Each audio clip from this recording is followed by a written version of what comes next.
The elegant restaurant gleamed with crystal and candlelight as Michael Sterling sat at the bar, nursing a whiskey and gathering courage for what he was about to do. At 39, he was CEO of Sterling Tech, widowed for 3 years and facing the prospect of attending his company's annual gala alone, while everyone asked painful questions about when he would move on. His server approached a young woman, maybe 27.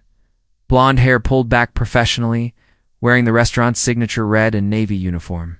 She had kind eyes and an efficient manner that suggested she took her work seriously.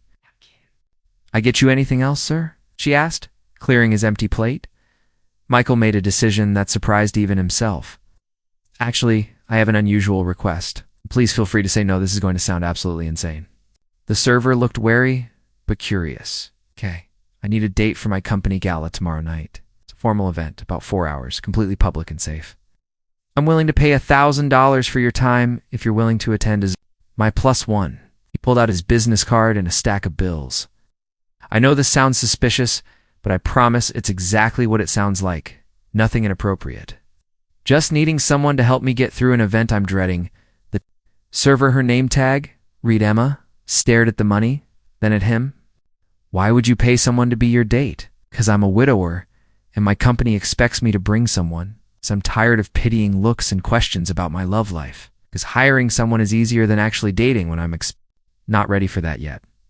Michael paused. "I know it's a strange request, but I'm desperate, and you seem like someone who could handle an awkward situation with grace."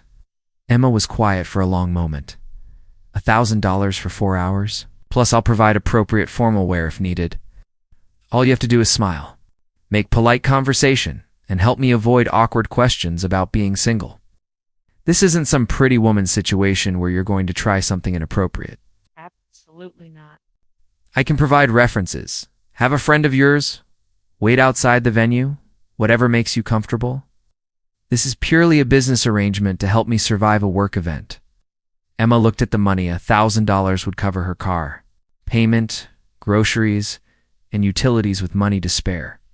She was a server working her way through an online business degree, struggling to make ends meet while supporting herself entirely. "Okay," she agreed. "But I want your promise in writing that this is just attending an event, nothing more." Deal. The next evening, Michael picked up Emma in his town car.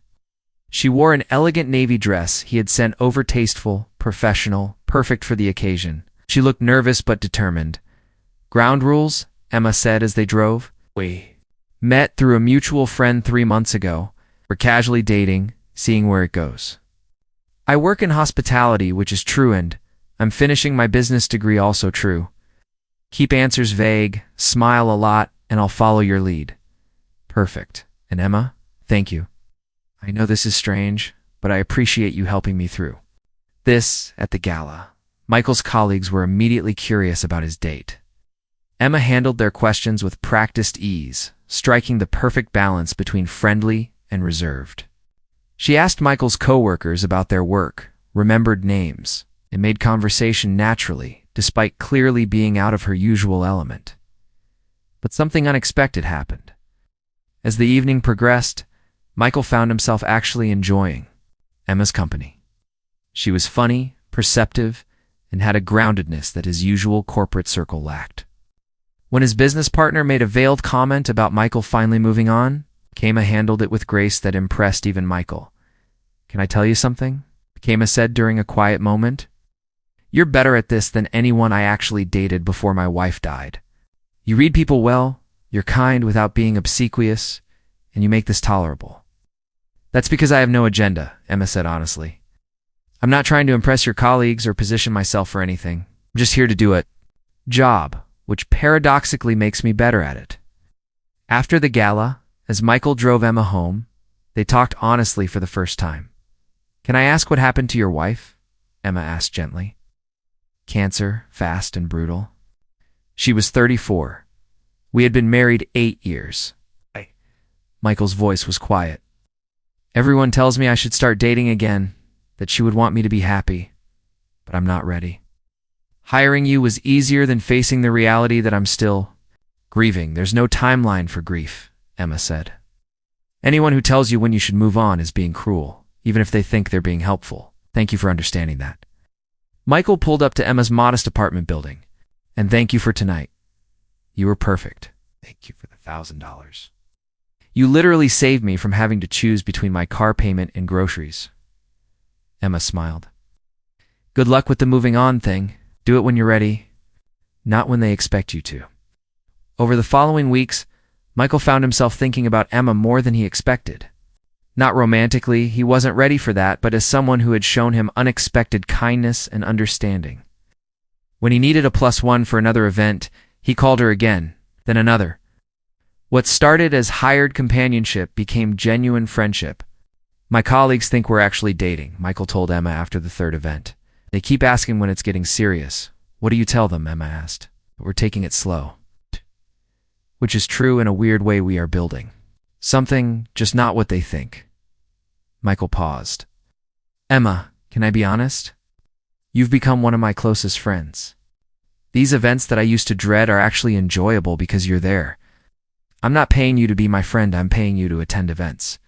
The friendship is separate and real. I know, Emma said gently, and I value it too. You've been generous beyond the money. You've treated me with respect. You've helped me navigate business situations I'd never encounter otherwise. You've given me references for my degree program. That matters. 6 months after Michael had first hired Emma to be his date, he made a different kind of request. I'm not paying you for this, I want to be clear. But would you have dinner with me? Not as hired companionship, just as friends who enjoy each other's company? I'd like that, Emma said. Over dinner, they talked honestly about their developing relationship. Michael admitted he was starting to have feelings beyond friendship. Emma admitted the same, but was cautious about the power dynamics given how they had met. I don't want you to feel obligated, Michael said.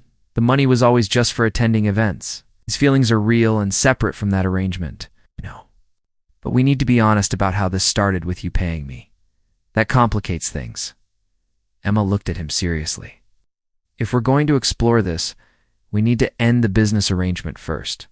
No more paid events. Just two people figuring out if there's something real here. Agreed, Michael said.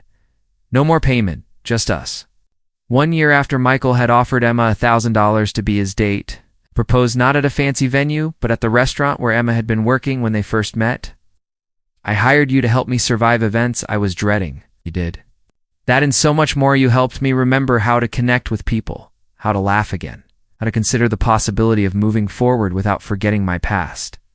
Michael knelt with the ring. Will you marry me? You let me spend my life proving that what started as a business arrangement became the most real relationship I've ever had? Through tears, Emma said yes, but only if you promise to always. Remember how this started? That you offered me money out of desperation. That I said yes because I needed it. That we built something real from a completely transactional beginning. That honesty about our origins is what makes this authentic. I promise, Michael said. How could I forget? I paid you to be my date. You became my best friend, my partner, and my love, best investment I ever made. At their wedding, Emma's vows made everyone laugh through tears. My husband hired me to be his date for one night. He paid me $1,000 to smile and make conversation. I took the money because I needed it and thought it would be 4 hours of awkward performance. Instead, I found someone who valued my authenticity over performance, who built friendship before romance, who taught me that the best relationships start with honesty about what we need rather than pretense about what we have. Thank you, Michael, for that absurd offer. Thank you for teaching me that transactions can become transformations. If this story reminded you that real connection can come from unexpected beginnings, please like, share, and subscribe. Leave a comment about when an unusual start led to something meaningful.